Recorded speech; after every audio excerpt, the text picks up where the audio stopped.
डीजीपीओ के दफ्तर तक हम जाएंगे और हम कहेंगे कि आओ गिरफ्तार करो, जेल करो, आजादी दो, जेल करो, जेल करो, जेल करो, जेल करो।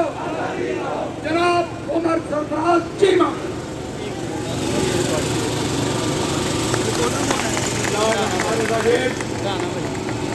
क्या करा, क्या गिरफ्तारी दोस्तों, तकरीर नहीं, आप लोगों का शुक्रिया अदा करने आया हूँ। मैं बस किसानों को पैगाम दिया है, आपने खौफ के बहुत तोड़ दिए, आपने महंगाई के खिलाफ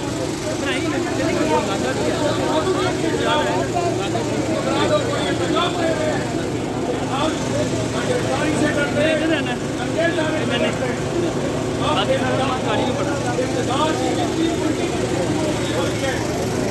अब तो 10 माह से सियासी, कानूनी और आईनी जंग लड़ रहे हैं।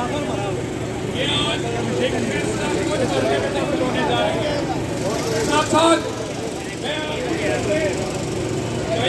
पाकिस्तानी होने के इमरान खान साहब का भी शुक्रिया अदा करना चाहता हूँ, जिन्होंने अपनी सियासी जद्दोजहद के जरिए कोई भी कौम को शौक नहीं दिया है, गुलामी से आजाद हो सकती है। और आज अल्हम्दुलिल्लाह पाकिस्तान के कोने कोने से पाकिस्तान ये पैगाम दे रहे हैं कि हमने खौफ का खुद तोड़ दिया है। नारे तकबीर, अल्लाहू अकबर, पाकिस्तान जिंदाबाद, इमरान खान जिंदाबाद।